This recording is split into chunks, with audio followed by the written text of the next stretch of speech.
जिस वन में शिव को मिला श्राप,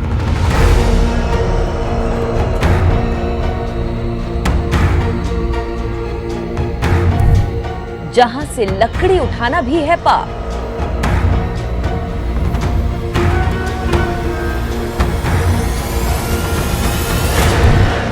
जिस धाम का सदियों पुराना है इतिहास, वो स्थान जहां है महादेव का वास। शिव के इस दारुका वन को किसकी नजर लग गई?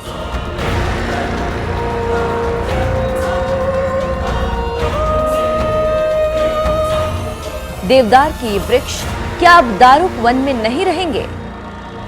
क्या देवदार कटने से आएगी देवभूमि पर बड़ी मुसीबत?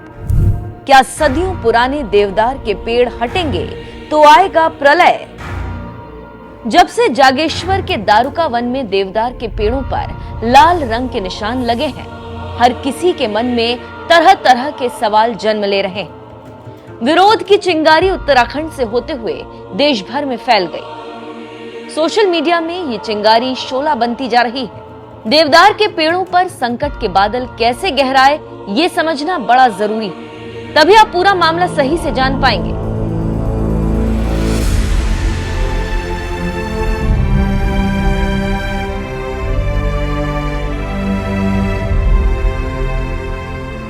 अक्टूबर 2023 में प्रधानमंत्री नरेंद्र मोदी ने उत्तराखंड में शिव के सबसे अनूठे जागेश्वर धाम के दर्शन किए। यहीं से वो पिथौरागढ़ की ओर रवाना हुए। प्रधानमंत्री की यात्रा के बाद जागेश्वर के विकास की बात उठने लगी। रास्ते सुगम बनाने का फैसला किया गया। केंद्र की ख्वाहिश से राज्य सरकार ने जागेश्वर धाम का मास्टर प्लान तैयार कर लिया। इसी मास्टर प्लान के तहत लोक निर्माण विभाग ने आरतोला से जागेश्वर जाने वाले 3 किलोमीटर के रास्ते में आने वाले 1000 देवदार के वृक्षों को चिन्हित भी कर लिया। लोक निर्माण विभाग इन देवदार के वृक्षों को काटकर यहां 2 लेन सड़क बनाने की तैयारी कर रहा है।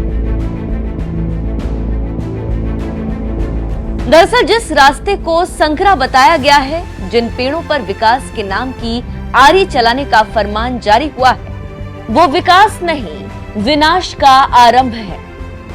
सच बताएं तो यही रास्ता जागेश्वर धाम की असल खूबसूरती। पिथौरागढ़ अल्मोड़ा मुख्य मार्ग से नीचे उतरते ही जागेश्वर धाम के रास्ते की यह हरियाली हर नए आगंतुक का मन मोह लेती। देवदार के वृक्षों से तैयार यह हरियाली किसी राही के मन में आध्यात्म जगाती है तो किसी के मन में वैराग का भाव भर देती है। पुराणों की बात करें तो भस्मधारी भोलेनाथ ने देवदार के इसी वन में आकर डेरा डाला। मानस खंड के 59वें अध्याय की शुरुआत में ऋषि वेदव्यास इसी दारुका वन के बारे में बताते हैं कि यही शिव ने अपने योगी रूप को प्राप्त किया था। माना तो ये तक जाता है कि यही वो धाम है जहां से सबसे पहले शिवलिंग की पूजा करने का नियम शुरू हुआ। पुराणों के अनुसार भगवान शिव और सप्तऋषियों ने इस तपोभूमि पर आकर तपस्या की। यही शिव को श्राप मिला। मान्यता ये भी है कि यहीं पर शिव जागृत हुए, इसीलिए इस धाम का नाम जागेश्वर पड़ा। शिव का यह अद्भुत धाम करीब 125 छोटे बड़े मंदिरों का समूह। जागेश्वर महादेव की महिमा को विस्तार से नहीं जाना तो दारुका वन को समझ नहीं पाएंगे। बींग घुमक्कड़ को जागेश्वर धाम के बारे में संपूर्ण पौराणिक जानकारी दी यहाँ के मुख्य पुजारी बालादत्त पंडा ने। स्कंद पुराण में लिखा गया है कि जागृत रूप में भगवान शंकर यहाँ पर बैठे हैं। शिव और पार्वती रूप में लिंग में 2 भाग में बैठे हुए हैं। वो जो देवदार का जो वृक्ष है, ये भी उनकी स्वरूप माना जाता है। वृक्ष भी भगवान का स्वरूप माना जाता है। अर्धनारीश्वर है वो भी। तो उनकी भी सुबह अक्षत पूजा से, अक्षत चंदन से पूजा होती है। तो ये जो नागेशंग दारुका बने लिखा है, तो इसके बारे में कूर्म पुराण में वर्णन है।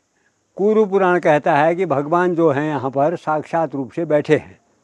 इनके बारे में कहा जाता है कि हजारों सप्त ऋषि यहाँ तपस्या करते थे सतयुग में।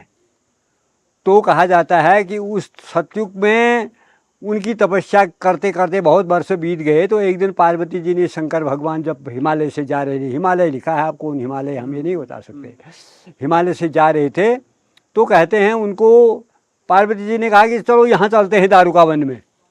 तो उसमें भगवान ने उनकी बात को टाल दिया। कहते हैं 19 वर्ष के युवा पुरुष के रूप में उनकी पत्नियों को भगवान शंकर ने मोहित कर दिया। कूर्म पुराण पढ़िया, कूर्म पुराण में कहानी है। तो कहते हैं शंकर भगवान जो हैं वो 19 पुरुष युवा पुरुष में, और जो विष्णु भगवान थे पत्नी के रूप में, उनको मोहित कर दिया, उनकी पत्नियों को मोहित कर दिया भगवान। तो कहते हैं संध्या काल हो गई, तो कहते हैं सप्तऋषि ढूंढने आए अपनी पत्नियों को। तो कहते हैं कि वो उनके स्वरूप को देख के, क्रांति को देख के अचंभित हो गए। उनने कहा आखिर हमारी पत्नी को ये संध्या काल में विघ्न करने वाले कौन है। तो उन्हें श्राप दे दिया कि तुम्हारे लिंग का अस्तित्व समाप्त हो जाएगा। तो भगवान रुष्ट हो गए, अग्नि रूप में तीनों लोगों में लिंग जो है अग्नि रूप में प्रज्वलित हुआ। 33 कोटि देवता आए, वो 33 कोटि देवताओं के मंदिर हैं चारों तरफ। ये कूर्म पुराण में है, पढ़िए इसको।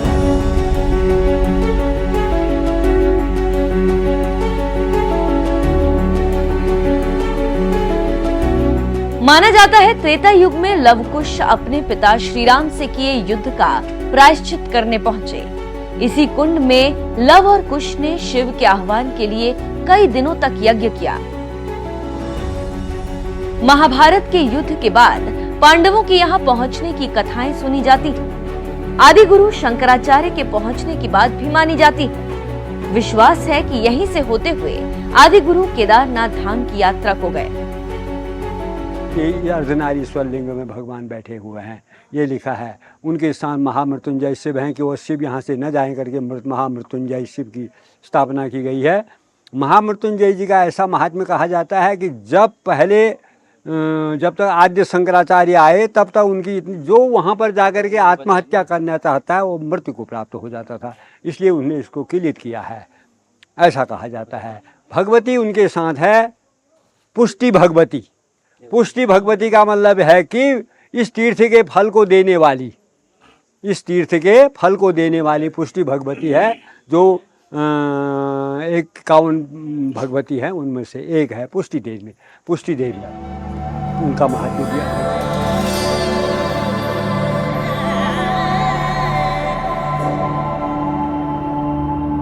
जागेश्वर के संपूर्ण इलाके में सूरज की रोशनी छन छन कर नीचे तक आती, इसलिए इस इलाके में ज्यादा ठंड महसूस होती। जागेश्वर मंदिर का निर्माण नागर शैली में हुआ है। मंदिर की नक्काशी कत्यूरी राजाओं के दौर की दिखती है। तो मंदिर के अंदर मौजूद चंद वंशीय राजा दीपचंद, निर्मल चंद, पवन चंद की प्रतिमा कुछ और साक्ष्य देने का इशारा करती है।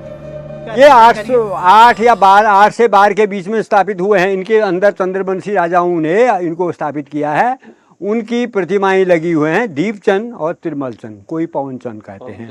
हाँ, अच्छा, उनकी प्रतिमाएं हैं। उनकी प्रतिमाएं अंदर लगी हुई, हाँ इस मंदिर के अंदर हैं। उन्होंने अपने 3 थे, एक पवन चंद थे, उसको वो प्रतिमा को कोई उठा के ले गया अभी 62 साल में। और एक पौन राजा की मूर्ति है जो दंडेश्वर से है, वो प्रतिमा उसमें लगी हुई है। तो इस प्रकार का महात्म्य है। इस समय यहाँ पर कमेटी है, कमेटी व्यवस्था करती है को ये हाई कोर्ट ने यहाँ। टोटल कितने पंडित हैं यहाँ पर जो टोटल हैं? 100 कुछ पंडित हैं, वैसे 4-5 पंडित हैं मुख्य पंडित जो सुबह भोग पूजा करते हैं। 4-5 पंडित हैं।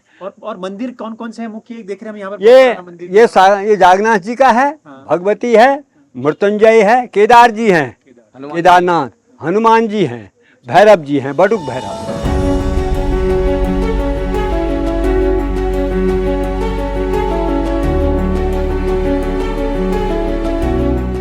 सोचिए, ऐसा अद्भुत धाम है जागेश्वर, जहां जाने पर एक साथ कई देवों के दर्शन हो जाते हैं। इसीलिए इसे उत्तराखंड के 5वें धाम की संज्ञा भी प्राप्त है। धार्मिक दृष्टि से दारुका वन सोचिए कितना महत्वपूर्ण है। स्थानीय लोग यहाँ लकड़ी उठाना तक पाप समझते हैं। ऐसे में कोई उनकी आस्था पर आरी चलाएगा तो उन पर क्या गुजरेगी। फिलहाल चुनावों को देखते हुए देवदार के पेड़ काटने का मामला मुख्यमंत्री धामी के आदेश के बाद रिव्यू में चल रहा है। लेकिन कोई नहीं जानता चुनावों की चालबाजी के बाद फिर से दारुका वन को विकास रूपी विनाश की नजर लग जाए।